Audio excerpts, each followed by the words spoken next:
오늘 본문은요, 개인적인 보복을 위해서 옳은 일을 한다는 명목으로 공동체를 자기 마음대로 찢어놓고 있는 모습을 우리에게 보여주고 있습니다. 아마 사사기 지금 순서대로 쭉 강해를 하고 있기 때문에 어떤 내용인지 말씀 안 드려도 아마 아실 거예요. 오늘 말씀을 통해 우리가 속해 있는 공동체에 대한 하나님의 마음이 어떤 것인지를 붙잡는 그런 시간이 되기를 간절히 축복합니다. 본문은요, 19장에 이어지는 말씀인데, 한 레위 사람이 도망을 간 첩을 데려오는 과정에서 베냐민 지파에 속한 기브아에서 당한 사건을 기록을 하고 있죠. 그때 기브아의 불량배들이 몰려와서 이 레위 사람에게 동성 관계를 요구를 했습니다. 이를 모면하기 위해서 레위인은 누구를 내주었습니까? 예, 자기 첩을 그 남자들에게 내주었어요. 그런데 그 첩이 밤새도록 성폭행을 당한 뒤에 아침에 죽게 됩니다. 이때 레위 사람은 기브아 사람들을 보복하기 위해서 시체를 몇 등분으로 나눴어요? 12등분으로 나눠가지고 12지파에게 보냅니다. 오늘 본문은 이 사건을 해결하기 위해서 이제 이 시체를 받아든 모든 이스라엘 총회 지파가 함께 모인 장면부터 시작이 됩니다. 우리 1절 말씀을 다시 한번 보겠습니다. 시작. 이에 모든 이스라엘 자손이 단에서부터 부엘세바까지와 길르앗 땅에서 나와서 그 회중이 일제히 미스바에서 여호와 앞에 모였으니. 아멘. 1절에 모든 이스라엘 자손이 모였다고 말씀을 하고 있어요. 단에서 부엘세바까지는 우리나라로 말하면 백두에서 한라까지, 끝에서 끝에까지 12지파가 다 모였다는 얘기입니다. 그런데 그들은 여호와 앞에 지금 본문에 모였다 이런 표현을 쓰는데, 일반적으로 구약에서 여호와 앞에 모였다는 표현을 어떤 때 쓰냐면 성전에 가서 모였을 때 여호와 앞에 모였다 이렇게 지금 써요. 그런데 지금 미스바는 성전이 아닙니다.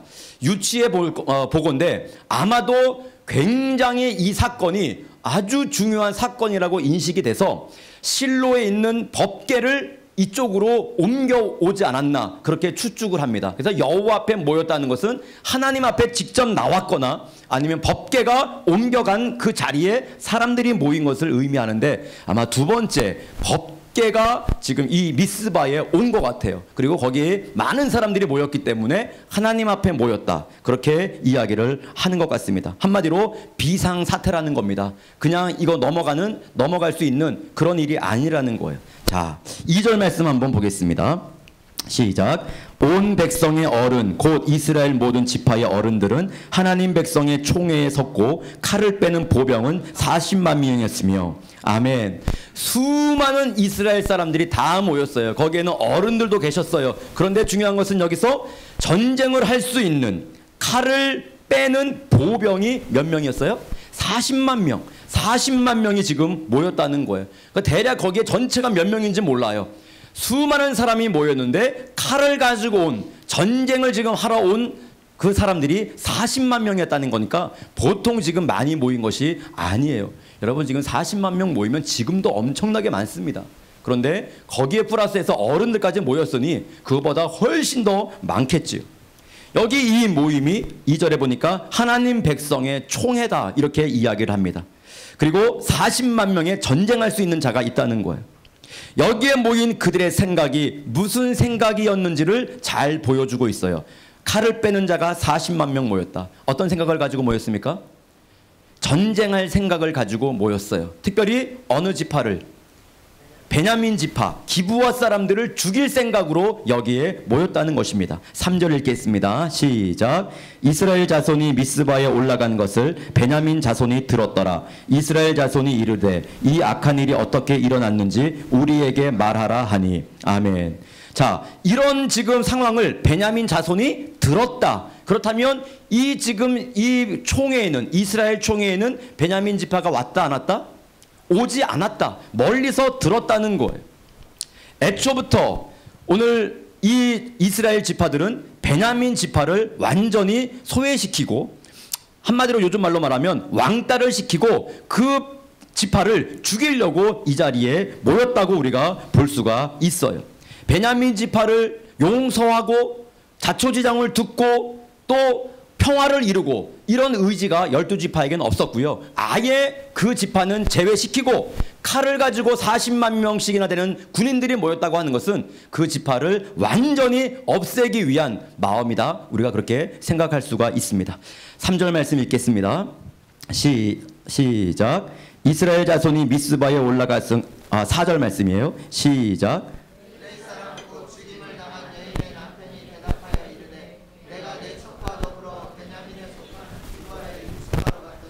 아멘. 3절 말씀에 보시면 이스라엘 총회가 이야기합니다. 이 레위 사람에게 그동안 네가 그동안 있었던 자초지정을 우리에게 말해봐라. 이제 그렇게 이야기하니까 4절 말씀에 보면 그 레위 사람이 자신이 그동안 당한 일을 이스라엘 총회에다가 진술을 하고 있는 거예요. 죽임을 당한 여인의 남편인 레위 사람이 대답을 합니다. 그런데 지금 읽으신 그 4절 말씀 또 5절 말씀에 보시면 우리가 다 아시는 내용이지만 이 사람의 지금 이 진술이 완전히 왜곡이 되어 있고 거짓이 거기에 지금 섞여 있는 그런 지금 진술을 하고 있다는 것을 볼 수가 있어요. 자기 입장에서 자기 관점으로 자기 주장을 내세우고 있어요. 지금 베냐민 사람들이 기브아 사람들이 이 자리에 없기 때문에 그럴 수도 있지만 완전히 지금 왜곡된 진술을 하고 있는 것을 보게 돼요. 그가 진실한 말을 하기 위해서는 이런 말도 덧붙여야 돼요. 왜? 그는 불법적으로 첩을 두었다는 그 사실을 말하지 않았고요. 도망간 첩을 데려오는 과정도 이야기하지 않고 있고요. 자기가 조금만 서둘렀어도 목적지에 충분히 도달할 수 있었다는 것도 다 빼먹고 있어요. 그리고 기브아가 목적지가 아니었음에도 불구하고 마치 기브아가 목적지였던 것처럼 말하고 있어요. 또 기브아 사람들이 자기에게 몰려와서 자기를 죽이려고 했다는 거예요. 사실 그때 그들이 이 레위 사람을 죽이려고 한 것이 아닙니다. 뭐 하려고 한 거예요? 쉽게 말하면 즐기려고 한 거예요. 그리고 가장 중요한 것이죠. 이 첩의 시체를 12도망 내가지고 각 지파에 보내가지고 지금 이 총회가 모인 것인데 사실은 이 여인이 죽게 된 이유가 무엇입니까? 누구 때문에 죽은 거예요? 자기 때문에 죽은 거 아닙니까? 그 동네 불량배들이 와가지고 너 나와라 우리랑 지금 동성애 하자는 겁니다. 그런데 이 첩을 바깥으로 떠밀면서 그 노인이 그 집주인이 제안한 얘기지만 결국 그 첩을 바깥으로 떠밀어 가지고 그 여인이 그 다음날 죽게 만든 것은 이 레위인이에요. 자기가 자기 첩을 바깥으로 밀어 가지고 그 동네 불량배들에게 그런 일을 당하게 한 것이요. 그런데 오늘 지금 진술을 보면 4절 5절 말씀 보면 이 모든 것들은 다 빠져 있습니다. 다 빠져 있어요. 사실이 아닌 그런 이야기들이 지금 이 사람의 진술에 다 들어 있는 거예요. 그러면서 맨 마지막에 이제 독촉을 합니다. 7절 말씀 같이 한번 보겠습니다. 시작. 이스라엘 자손들아 너희가 다 여기 있은즉 너희의 의견과 방책을 낼지니라 하니라. 아멘. 자기 관점으로 자기 주장을 다 이야기하고 빨리 결과를 의논해라. 어떻게 할 건지. 그러면서 이제 공을 총회에다가 넘기게 되는 것이죠. 여러분 결국 뒤에 부분 나오는 내용이지만 이와 같은 과정을 거쳐가지고 이제 전쟁을 하게 되고 많은 사람들이 죽게 되는데 결국 공동체가 어떻게 되느냐. 베냐민 지파와의 1, 2차 전투에서 이스라엘 총회에서 모인 군대 4만 명이 죽습니다. 베냐민과의 전투에서 4만 명이 죽어요. 그게 이제 21절, 25절에 나와요. 처음에 2만 2천 명이 1차 전투에서 죽고 2차 전투에서 1만 8천 명이 죽습니다. 그래서 4만 명이 죽어요.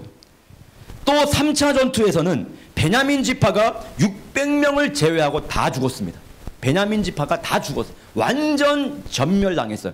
같은 민족입니다. 그런데 3차 전투에서는 베냐민 지파가 이제 600명을 제외한 모든 사람들이 다 죽어버려요. 이스라엘 총회도 4만 명이 죽고 3차 전투에서는 이제 승리했죠. 1, 2차 전투는 패배했습니다. 3차 전투에서는 베냐민이 완전 전멸했어요. 600명 빼고. 얼마나 많이 죽었어요. 결국 이 레위 사람은 자기를 위해 첩을 희생시켰던 것처럼 개인적인 원한을 갚기 위해서 이스라엘의 수많은 사람들을 희생시키는 결과가 된 겁니다. 여러분, 오늘 한 사람이 가진 이 약점이 본문에 그대로 드러나고 있어요. 너무 쉽게 과장하고 너무 쉽게 거짓말을 하고 자기에게 유리한 쪽으로만 말하고 있어요. 결국 공동체의 유익을 위한 일이 아닌 자신 개인의 원한을 갚기 위한 작은 행동 하나가 수많은 사람들을 죽게 만드는 엄청난 결과가 됐다는 것입니다. 이 한 사람만 잘했으면, 이 한 사람만 참았으면 10만 명도 훨씬 넘는 사람들이 죽지 않았을 거예요. 이 한 사람의 실수, 이 한 사람의 약점 때문에 같은 공동체에 수많은 사람들이 며칠 사이에 다 죽어버리는, 역사적으로 정말로 큰 비극이 아니할 수 없는 그런 결과를 보게 되었어요. 사랑하는 여러분, 오늘 우리는 물론 내 개인 하나의 인권이 중요하고 내가 중요하죠. 그러나 우리는 가족 공동체 안에서 가족이 중요합니다. 교회 공동체 안에서 교회가 중요합니다. 사회 공동체 안에서 사회가 중요한 거예요. 내가 중요하지 않습니다. 나보다는 공동체가 더 중요한 거예요.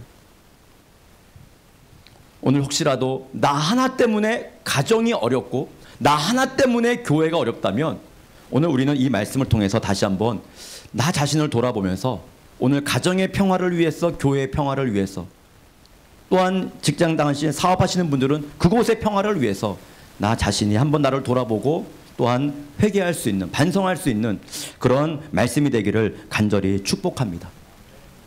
먼저는 자신의 부족함을 볼 수 있어야 돼요. 그리고 실수하고 부족한 자들을 용서하고 선한 마음으로 이끌어줄 수 있는 성숙한 사람이 되어야 됩니다. 레위인이 그랬다면 이렇게 많은 사람 죽지 않아요.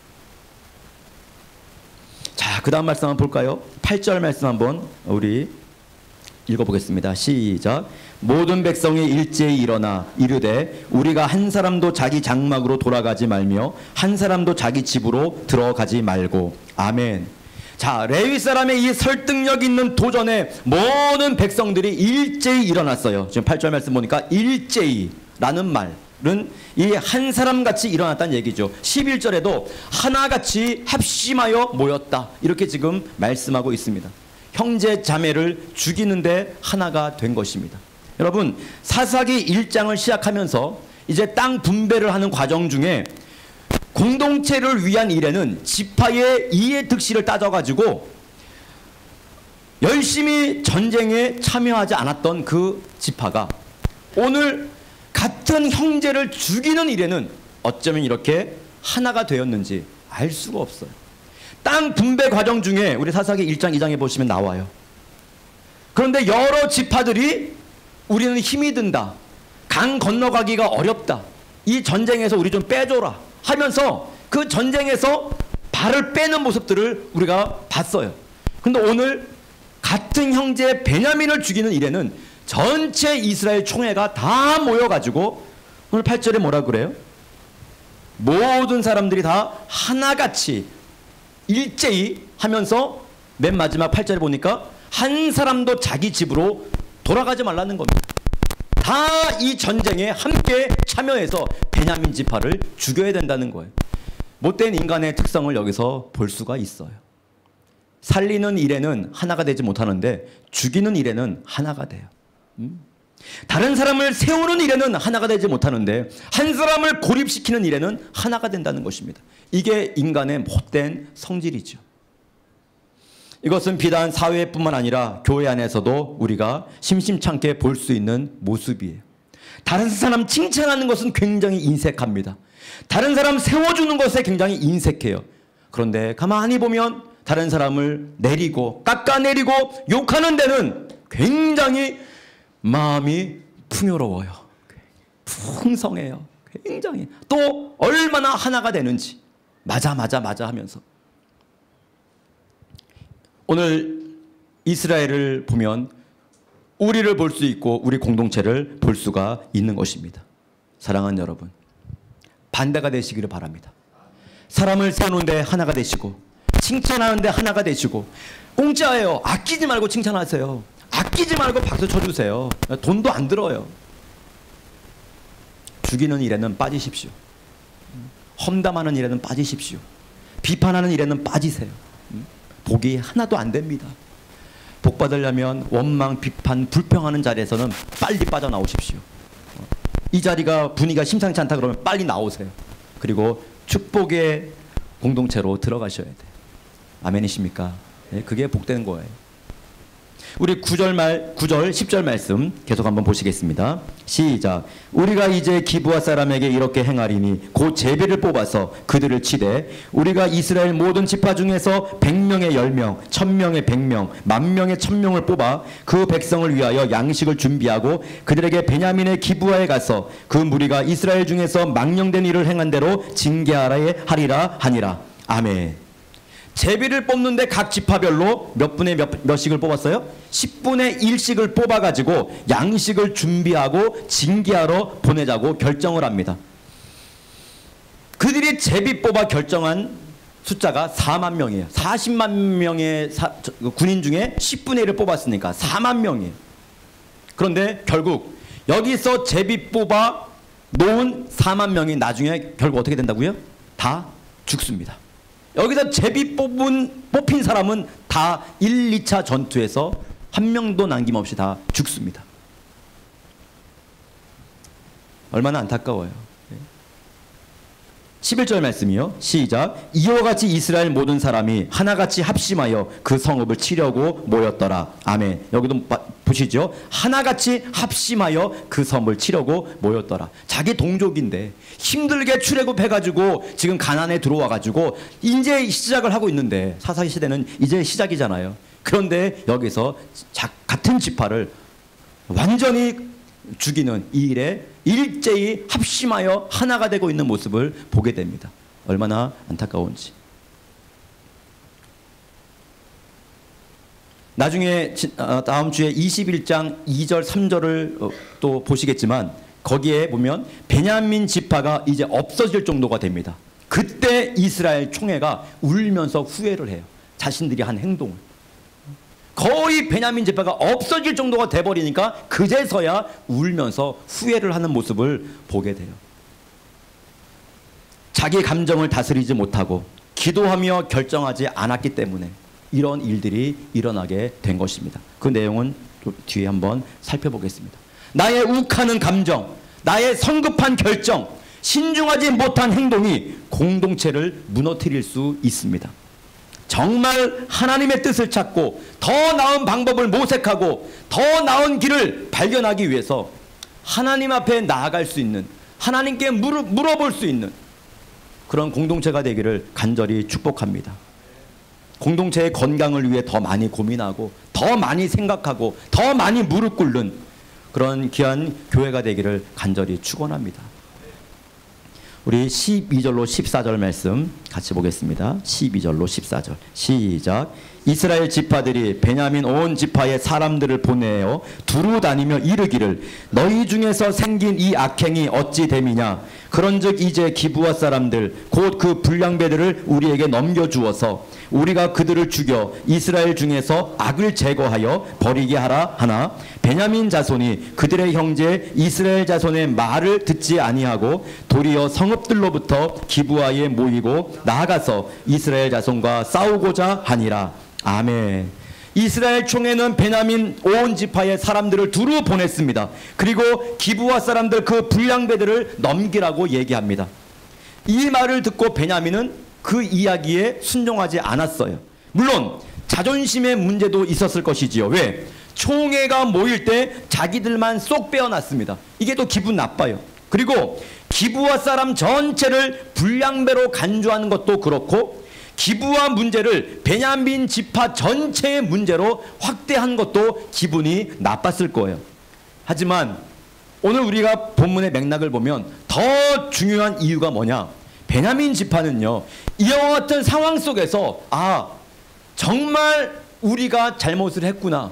이 같은 일은 일어나지 말아야 될 일인데 우리 지파에 속한 저 기브아, 그리고 그 기브아 사람들 중에서도 일부의 불량배들이 이 같은 짓을 한 것은 결국 우리 지파가 책임을 져야 되는 일이구나, 이런 생각을 하고 용서를 구하고 이제 그 결과에 대한 책임을 지워야 되는데 전혀 그런 모습이 오늘 보이지 않아요.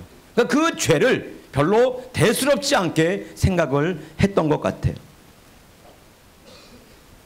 그래서 그들은 그 말을 듣지 않고 이스라엘 자손과 싸우려고 합니다. 그런데 그들의 이런 결정이 어떤 결정이었습니까? 15절, 16절 말씀은 이렇게 싸우고자 했던 그들이 얼마나 무모한 결정을 했는가를 우리에게 보여주고 있는데, 우리 15절, 16절입니다. 시작.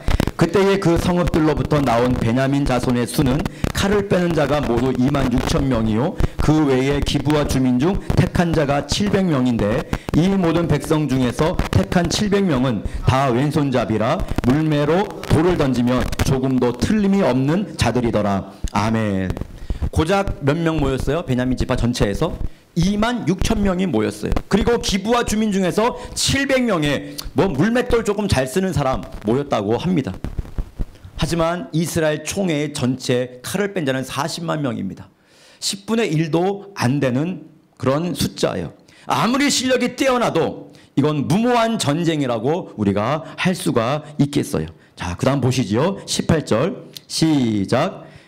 이스라엘 자손이 일어나 베델에 올라가서 하나님께 여쭈어 이르되 누가 먼저 올라가서 베냐민 자손과 싸우리까 하니 여호와께서 말씀하시되 유다가 먼저 갈지니라 하시니라. 아멘. 자, 이제 전쟁을 코앞에 두고 있습니다.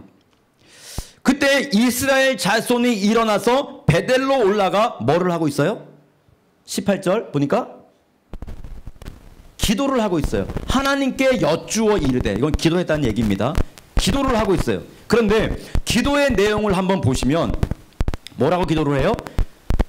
이스라엘 자손이 일어나 베델에 올라가서 하나님께 여쭈어 이르되 우리 중에 누가 먼저 올라가서 베냐민 자손과 싸우리이까. 이렇게 지금 기도를 하고 있습니다. 기도의 내용이 좀 이상합니다. 가만히 한번 뜯어보시면 뭐가 잘못되었습니까? 이 기도가 정상적인 기도였다면 이렇게 기도를 했어야 됩니다. 하나님, 베냐민 지파와 싸워야 됩니까? 말아야 됩니까? 요거부터 시작을 해야 돼요. 베냐민 지파와 싸우는 것이 맞습니까? 싸우지 않는 것이 맞습니까? 이렇게 해야 진정한 기도예요. 이 상황 속에서. 그런데 어떤 기도했어요? 누가 가서 싸워야 됩니까? 이렇게 기도했어요. 누가 가서 싸워야 됩니까?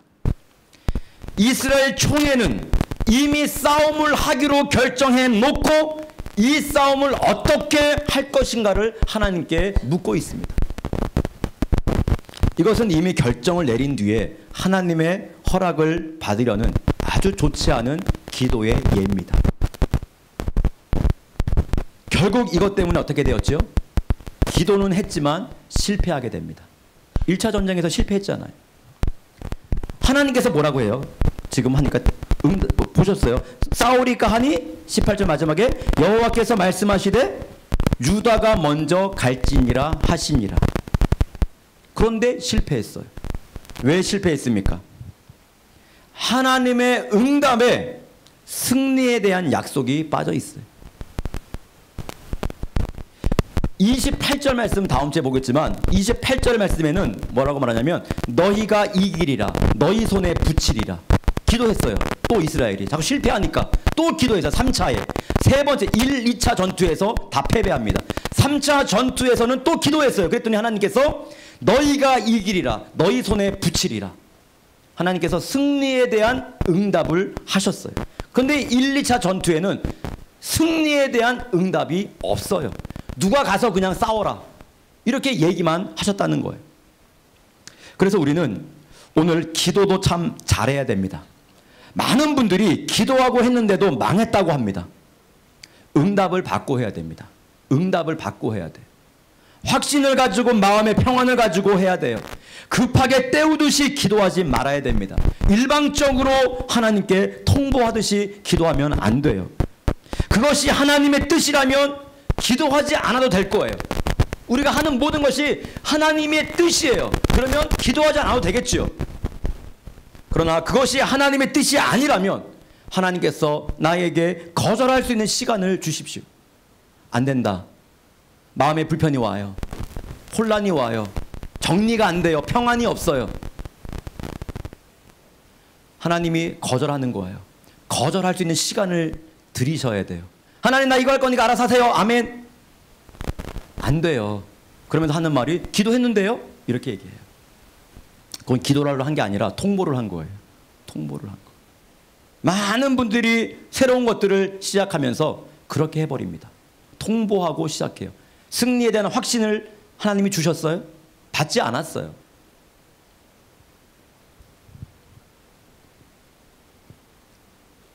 오늘 하나님이 받으시는, 하나님이 응답하시는 그런 기도를 하시고 모든 것들을 진행할 수 있는 그런 성도들이 될 수 있기를 간절히 축복합니다. 기도를 오래 하셔야 돼요. 기도를 오래. 그게 중요하면 중요할수록 더 많은 기도, 오랜 기도를 하셔야 됩니다. 더 깊은 기도를 하셔야 돼요. 그리고 나서 그 일을 하든 하지 않던 결정을 해야 됩니다. 19절에서 21절 말씀 함께 읽겠습니다. 19절에서 21절 시작.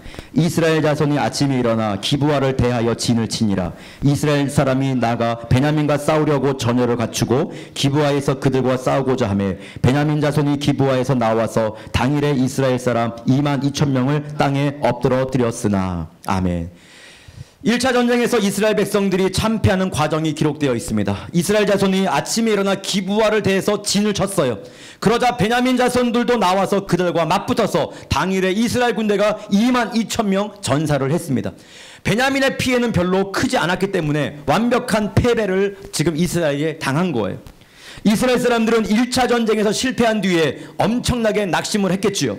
그러나 그들은 다시 용기를 내서 전열을 갖추었습니다. 그리고 하나님 앞으로 나아갔어요. 23절에 기도 또 합니다. 하나님께 23절 시작. 이스라엘 자손이 올라가 여호와 앞에서 저물도록 울며 여호와께 여쭈어 이르되 내가 다시 나아가서 내 형제 베냐민 자손과 싸우리까 하니 여호와께서 말씀하시되 올라가서 치라 하시니라. 아멘. 이번에는 그들의 자세도 바뀌었고 기도 제목도 조금 수정되었다는 것을 알 수가 있어요. 조금 더 깊게 기도했어요. 그들은 여호와 앞에서 저물도록 울며 간구했어요. 아까보다 낫지요? 기도하는 모습이. 내가 다시 나아가서 내 형제 베냐민 자손과 싸우리까? 질문했어요. 하나님께. 근본적인 질문으로 다시 돌아갔어요. 맞죠? 내가 싸우리까? 물어봤어요. 아까는 뭐라 그랬죠? 누가 올라가서 싸우리까 했는데 두 번째는 싸우리까? 근본적인 문제로 돌아갔어요. 이번에도 하나님께서는 올라가서 치라고 대답을 하십니다. 24절 25절 시작. 그 이튿날에 이스라엘 자손이 베냐민 자손을 치러 나아가매 베냐민도 그 이튿날에 기브아에서 그들을 치러 나와서 다시 이스라엘 자손 18,000명을 땅에 엎드려뜨렸으니 다 칼을 빼는 자였더라. 아멘. 이번에는 하나님께서 치라고 하셨기 때문에 공격했는데 또 실패를 합니다. 이번에도 전사자가 많이 나와 18,000명이나 죽었어요. 1, 2차 합쳐서 4만 명이 죽은 겁니다. 왜 하나님께서는 이스라엘 백성들이 두 번씩이나 실패하게 하셨을까? 나는 정의의 편에 쓴 것 같은데, 이것이 하나님의 뜻인 것 같은데 왜 패배하게 하셨을까? 여러분, 나는 내가 성공하느냐, 내가 건강하느냐, 내가 잘 먹고 잘 사느냐, 이런 문제가 중요하지만 하나님은 그것보다 더 중요한 것이 있는데, 내가 하나님과의 관계가 바로 세워져 있느냐, 이것을 더 중요하게 보신다는 겁니다. 하나님과의 관계가 지금 잘 세워져 있느냐, 내 관심사와 하나님의 관심사가 지금 갭이 있는 거예요. 차이가 있어요. 지금 하나님은요, 어떤 마음, 어떤 생각을 가지고 계십니까? 베냐민을 지금 정죄하고 보복하기 위해서 수십만 명의 사람들이 이 자리에 모여서 합심하여 지금 한 형제를 죽이고 있는데, 하나님은 그 행위의 옳고 그름이 중요한 것이 아니라 지금 그 형제를 죽이고 있는 너희 자신의 한번 속을 들여다보라 이거예요. 과연 너희가 이 지파를 죽일 수 있는 형편이냐? 뭐라고 할, 비난할 형편이냐? 너희가 칼을 들고 심판을 할 수 있는 그런 형편이냐? 네가 나 앞에 그렇게 완벽하느냐? 우리가 왜 그렇게 해석을 할 수 있냐면 26절에 보시면 우리 26절 한 절만 보겠습니다. 마지막으로 시작. 이에 온 이스라엘 자손 모든 백성이 올라가 베델에 이르러 울며 거기서 여호와 앞에 앉아서 그날이 저물도록 금식하고 번제와 화목제를 여호와 앞에 드리고. 아멘. 이 제사 이후에 3차 전쟁에서 완전히 승리합니다. 번제는 왜 드립니까? 자신들의 죄 때문에 드리는 겁니다. 너희들이 형제에 대해서 욕할 수 있는 처지가 아니라는 거예요.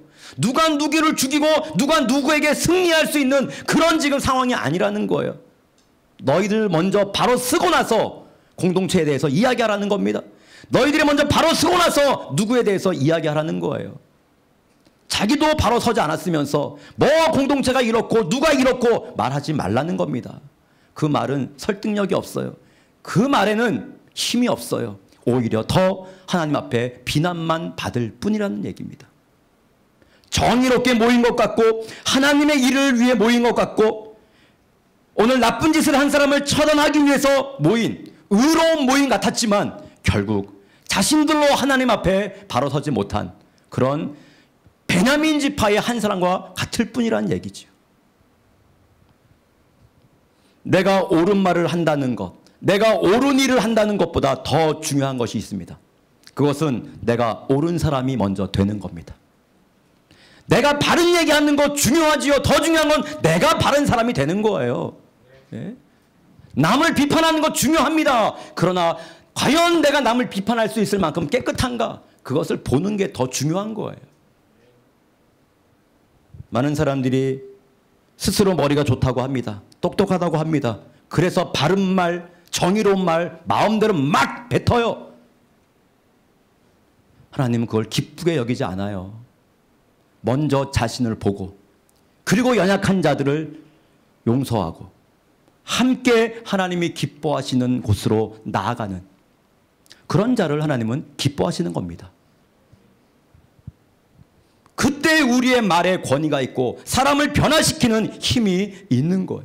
우리를 돌아보지 않으면 우리가 아무리 옳은 일을 해도 아무리 옳은 말을 해도 하나님은 계속해서 우리로 하여금 실패를 경험하게 할 것입니다. 항상 먼저 자신을 하나님 앞에서 바르게 세우고 공동체를 사랑으로 섬기는 여러분들이 되시기를 주님의 이름으로 축복합니다. 오늘 말씀을 정리하면서 나 때문에 공동체가 아름답게 세워지고 있는지 아니면 나 때문에 공동체가 힘들어지고 깨지고 있는지 한번 점검해 보시기 바랍니다. 하나님은 여러분 때문에 이 공동체가 아름답게 세워지기를 원하십니다. 다른 사람들을 보기 전에 내가 지금 공동체에서 하고 있는 말들과 행동들이 내가 손가락질하는 그 사람보다 더 나은지를 확인할 수 있기를 바랍니다. 나에게 이런 약점들이 있다면 회개하고 돌이키시고요. 하나님이 세우고자 하시는 아름다운 공동체를 여러분 세워가는데 온전히 헌신할 수 있기를 바라고 내가 가는 곳마다 깨지고 상하고 마음 아픈 일들이 일어나는 것이 아니라 내가 가는 곳마다 희망이 생기고 용서가 있고 화해하고 하나 되는 그런 일들이 일어나야 될 줄로 믿습니다. 예? 오늘 귀한 늘푸른 광흥교회에 속해 있는 사랑하는 우리 모든 지체들 저를 포함해서 완전하지 않습니다. 정말 부족합니다. 바른 말은 하지만 사실 행동으로 잘 우리 각자 하지 못해요. 그렇다면 나도 연약한 자입니다. 그렇다면 여러분도 연약한 자입니다. 서로 중보하고 서로 격려하고 서로 축복하면서 그들이 성숙한 그리스도인으로 잘 세워져 갈 수 있도록 여러분 최선 다해서 우리 주위 사람들을 위해서 기도해주고 협력할 수 있는 사랑으로 보듬어줄 수 있는 그런 믿음의 주의 종들이 다 될 수 있기를 주님의 이름으로 간절히 축원합니다. 아멘. 우리 그런 마음 가지고 함께 옆에 계신 분들 함께 또 축복하시면서